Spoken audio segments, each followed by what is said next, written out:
네, 안녕하세요. 운동에 미쳐버린 약사 키키쿠입니다. 오늘은 앞서서 제가 바디 프로필 영상이랑 과정 같은 거는 다른 영상으로 이제 공유가 됐을 거고, 저희가 바디 프로필 촬영한 지가 이제 한 달이 됐는데 제가 얼마나 잘 빼고 했는지는 사실 중요한 게 아니고, 이제 운동 경력이 저보다 없고 다이어트 경험이 없으신 분들이 참여하신 분들이 얼마나 다이어트를 잘 하셨고 바디 프로필에 대한 그 후기가 어떠셨는지를 이제 다른 시각에서 여러분들께 공유를 해드리고 싶어서 우수한 결과를 만드신 두 분을 모셔가지고 간단하게 인터뷰 부탁드리려고 카메라를 켰습니다. 안녕하세요. 실제 29분의 바디 프로필 참가자가 계셨고, 저는 그래도 운동 경력자잖아요. 그리고 나름 공부하고 지식해가지고 다이어트를 몇 번 해봤고, 지영씨, 아름씨 각각이 운동 경력이랑 다이어트를 해본 경험 혹은 다이어트 연장선으로 이런 바디 프로필을 해본 경험이 있으신지? 저는 일단 크로스핏은 2년 됐고요. 그리고 그 전에 체대를 나와서 체대 입시 때부터 이제 체육대학에서 운동을 조금 하다가 체대에서의 안 좋은 식습관으로 20kg 가량이 쪘다가 그 20kg를 빼서 이제 크로스핏에 와서 근육량을 지금 좀 늘린 케이스입니다. 그러면 20kg를 뺐다는 거는 나름 다이어트를 하신 거네요? 네, 다이어트를 해본 적이 있죠. 식단을 나름대로 알아보고 하신 거예요? 그땐 알아봤다고 생각을 했었는데 이번에 하면서 느낀 게 그때 뺀 건 절식이었다. 그래서 그때는 근육량도 엄청 많이 빠졌었고요. 일단 몸무게 절대적인 총량을 빼는 그냥 절식 다이어트였다라고 생각하고 있어요. 운동 경력이 좀 되고 한번 다이어트를 하신 경험이 있고, 그래도 체육인이셨네요. 네. 아름 씨는 어떠세요? 저는 그냥 일반적인 직장인이고요. 그 다음에 직장 생활을 하면서 야근이 많아지니까 살이 엄청 많이 쪘었던 적이 있었어요. 그래서 한 반년 만에 한 10kg 넘게 쪘었고, 그걸 빼기 위해서 크로스핏을 접하게 됐고요. 그래서 크로스핏을 하면서 저도 이제 처음에는 절식, 그리고 몸무게만 집중을 해서 한 6개월 동안 쪘던 10kg를 3개월 만에 뺀 경험이 한 번 있고요. 그다음에 그때 크로스핏이 재밌어서 지금 2년간 크로스핏을 계속 운동을 하고 있습니다. 그럼 크로스핏은 2년 되셨고, 그 전에 운동 경력은 어떻게 되세요? 그냥 이제 이렇게 아무래도 주중에는 이제 회사 생활을 하다 보니까 주말에 등산을 간다든지 클라이밍을 한다든지 그런 그냥 일반적인 레저 스포츠들, 그런 것들은 간간히 했었습니다. 저 이거 인터뷰하면서 배경 처음 듣는 건데, 열정이 일단 장착된 분들인 게 앞에 경험이나 사례들에 보면 일단 알 수가 있네요. 그래서 다 운동 경력이 되시고 다이어트를 체계적으로 하진 않았지만 그냥 열정과 마음만 먹고 나서 그래도 꽤 많은 감량을 절식 스타일로 하셨던 분들이고요. 그래서 그러면은 결국 꽤 많이 뺀 상태로 크로스핏에 오셔가지고 여기 바디 프로필 시작하셨잖아요. 결과 한 번만 공유를 해주시죠. 저는 체중은 57.6kg, 체지방률은 22.5%, 그리고 골격근량은 23.4kg에서 시작을 했고요. 최종으로는 48.6kg, 그리고 4.9% 체지방률은, 그리고 골격근량은 26kg대로 마무리했었습니다. 일단 시작 체중하고 체지방률을 보면 일반적인 사람이 봤을 때는 너가 뺄 필요 없겠다 할 정도의 그런 정도의 체지방률이, 근육량도 높은 편은 아니었지만 그렇게 낮은 편도 아니었고, 거기에서 이제 원하는 방향이 있어서 더 많이 빼신 거네요. 저는 시작 체중이 55.4kg, 그 다음에 체지방률이 20.7%, 그 다음에 골격근량이 24.3kg이었었고요. 그 다음에 체중이 48.9kg, 그 다음에 체지방률이 7.2%, 골격근량이 25.1kg이었었어요. 저희가 막 다 같이 이거 시작할 때도 근손실 걱정을 했는데 결국 모든 분들의 방향이 그 근육량은 유지되고 체지방이 빠졌는데 저는 이게 대단하다고 보지는 않아요. 왜냐하면 사실 우리가 근손실을 걱정을 하지만 운동을 하는 사람들이 식단만 잘 해가지고 하면은 생각보다 근육량을 늘리기 어려운 것처럼 근손실은 잘 일어나지 않고 올바르게 하면은 이제 체지방률 감량은 될 수 있다고 그렇게 이제 보는 거여서 뭐 저희의 방식이 되게 대단하다기보다 운동을 잘 챙기면서 올바른 식단하시면 일단 근육량 유지에 체지방 감소는 일어날 수 있다고 저는 생각을 합니다. 그렇게 했을 때 식단을 각각 어떻게 하셨는지 다 간략하게. 저는 약사님이 주신 대로 쭉 갔는데 일단 1주차에서는 1700칼로리 정도를 먹었고 2주마다 피드백을 주셨는데 그때마다 한 100칼로리씩 적어졌었던 것 같아요. 유지 칼로리 파악이 할 때 되셨어요? 처음에 칼로리 주셨을 때 저는 이게 너무 많이 먹는 거 아닌가 생각했었는데 빠지더라고요. 그래서 지금 끝나고서는 먹고 있는 게 1800 정도인데 그게 유지 칼로리가 아닌가라고 생각합니다. 술 먹고 이래도 체크하고 있어요? 네네. 그러면 지금 몸무게 지금은 52kg 정도로 유지하고 있습니다. 그렇게 해서 저희 전체적으로는 가이드를 줬었죠. 처음에 제일 많이 질문을 받았던 게 왜 탄수화물을 많이 먹어야 되냐 질문을 많이 받았었어요. 그래서 제가 탄수화물을 좀 강조하다가 결국 뒤에서 내리는 시점은 왔었고 그런 식으로 공통적으로 왔었습니다. 그거 외에 식단에서 뭐 내가 플러스 알파? 뭐 특이한 포인트는 있어요?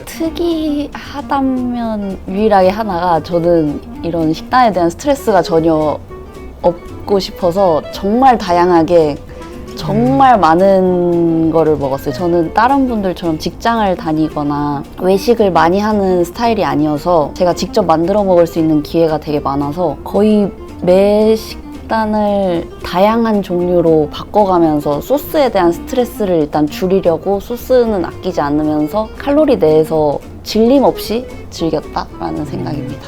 사실 저는 유지 칼로리는 지금은 칼로리를 생각하면서 먹고 있지는 않아서 그래서 유지 칼로리가 얼마인지는 정확하게는 잘 모르겠. 그 당시 0주차, 1주차 때 파악되거나 그 근처의 어떤 숫자들은 어느 정도 됐어요? 그 당시에가 저는 사실 주중 칼로리랑 주말 칼로리를 다르게 가이드를 받아서 이제 식사를 했었고요. 제 생활 패턴 때문에 그런데 아무래도 월요일부터 금요일까지는 회사에서 생활을 하다 보니까 이제 규칙적인 생활이 가능하고 그리고 그렇게 사무직에서 앉아 있는 직종이다 보니 많은 칼로리가 이제 필요하진 않은 상황이었었어요. 그래서 주중에는 한 1350 정도를 먹었었고 그 다음에 주말에는 아무래도 약속이나 막 이런 것들이 있기 때문에 한 2350까지 늘려서 먹으면서 근데 최대한 이제 탄수화물로 채우는 방향으로 해서 먹었었습니다. 근데 그때는 몸무게가 막 저도 이제 주말에 오히려 그거를 채우는 데에 오히려 더 힘들었었지 그만큼 먹는 거에서는 네, 힘들지는 않았던 것 같습니다. 제가 채우는 거에 할 때 돌이켜 보면은 그때 채우는 거를 잘했다고 생각이 드세요? 아니면 그냥 그때라도 계속 좀 더 그냥 마이너스 할 수 있을 때 마이너스 했으면 좋겠다는 생각이 드세요? 이게 이제 어떻게 보면 그 두 번째 저의 식단에서의 꿀팁인지 문제점인지가 그 포인트가 두 가지 포인트가 있는데 그 중에 하나인데 제가 사실 술을 정말 마지막까지 먹었었거든요. 그래서 근데 그 당시에 그래도 이 칼로리를 술을 먹을 수 있는 칼로리의 룸으로 잡고 갔었기 때문에 스트레스를 덜 받았던 것 같아요. 그래서 오히려 그 술로 그 칼로리를 채웠어서 좀 더 재밌게 끌고 갔지 않았나 싶습니다. 제가 기억이 잘못된 게 아니면 제가 술을 안 먹어야 된다고 한 건 굉장히 늦게까지 괜찮다고 하지 않았었나요? 예, 그러니까 맞습니다. 실제 그랬을 때 뭐 우리가 술을 안 먹고 해본 거를 또 케이스를 두 가지로 해보진 않았지만 결국은 큰 영향이 없었던 것 같아요. 뭐 저희가 보디빌딩 대회나 이런 게 나가는 게 아니고 바디 프로필 면 안에서는 목표를 달성하는데 그래도 큰 문제는 없었던 것 같지 않으세요? 제 생각에는 목표 칼로리가 있으면 그 목표 칼로리 안에서 술 칼로리도 계산해서 먹게 되면 그거는 크게 진짜 문제가 없는 것 같습니다. 근데 여기서 주의해야 될 점은 이 두 분이 앞서 배경을 보시면 아시겠지만 좀 열정 있고 절제가 가능하신 분들이어서 그러니까 술을 먹었음에도 그 다음 평일이 되면은 또 칼같이 지키고 그런 분들이었기 때문에 이게 또 사람마다 케이스가 다르고 그 안에서 지키면은 사실 술을 좀 늦게까지 오래 끌고 갈 수 있는 다이어트 요소로서 가져갈 수 있는 분이면은 하면 좋겠다 생각이 듭니다.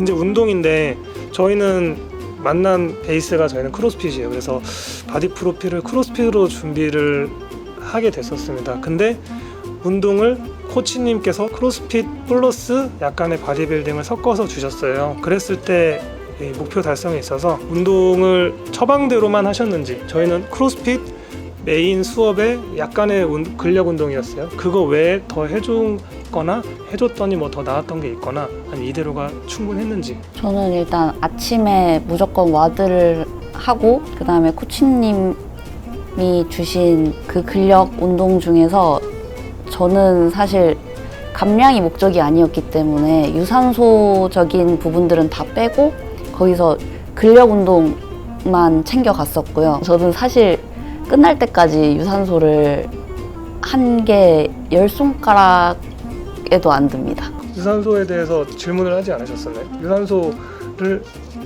초반에 잠깐 자제를 시켰잖아요. 그때 막 의문점이나 그 마음에서의 막 그런 게 있지 않으셨어요?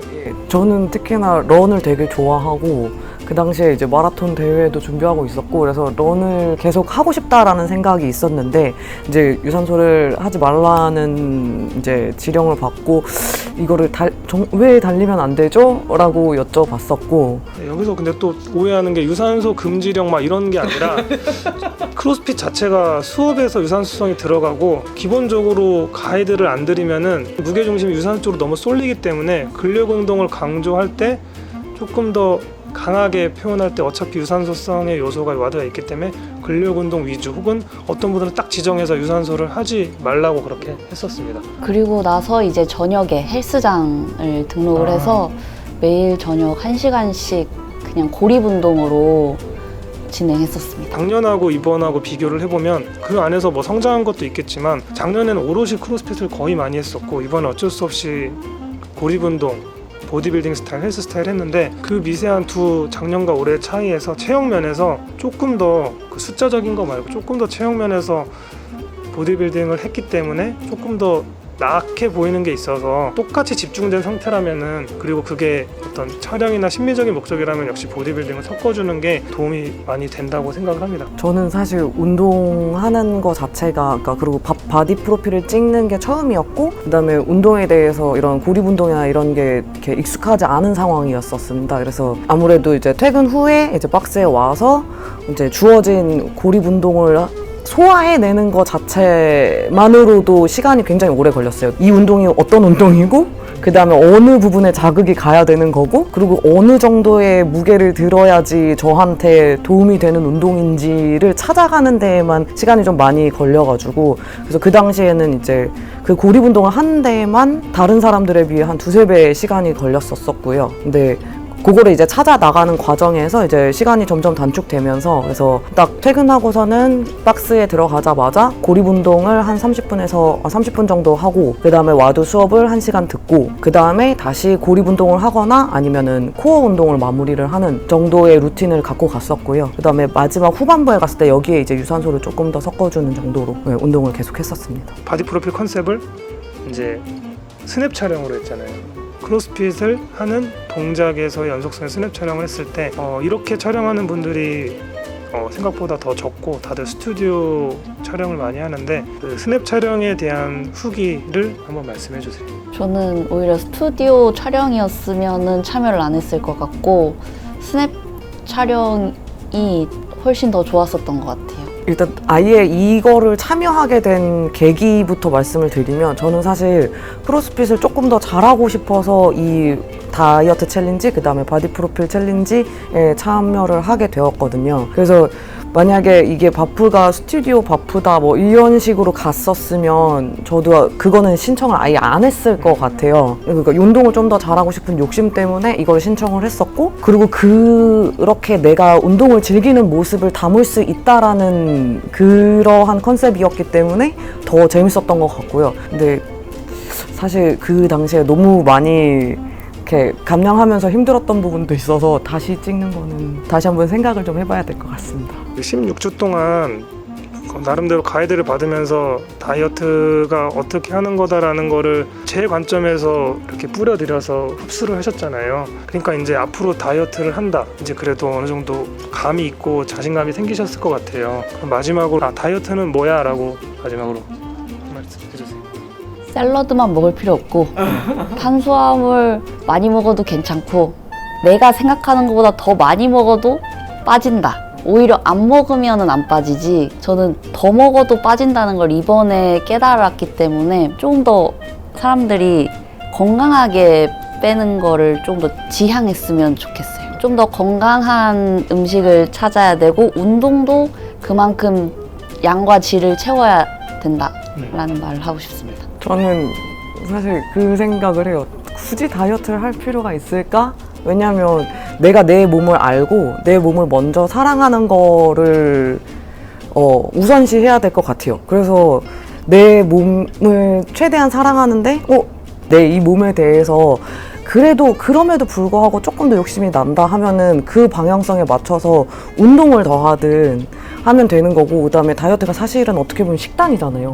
근데 이렇게 건강하게 사는 데에는 이 스트레스도 되게 중요하다고 생각을 하는데, 골고루 몸에 좋은 거 골고루 맛있게 먹으면서 스트레스를 최소화하고 그만큼 더 많이 움직이고 활동하고 함으로써 내가 그런 에너지를 발산하고, 이게 선순환이 돼서 결국은 건강한 몸이 만들어진다고 저는 생각을 하거든요. 네, 마무리 하시면 좋았고, 아름 씨는 일단 이제 다이어트 성공하셨으니까 다음에는 이제 대회를 위해서 선수 느낌으로 이제 크로스핏을 좀 더 잘하는 쪽으로 계속 집중해주면 좋을 것 같아요. 네, 그럼 여기까지 하겠습니다.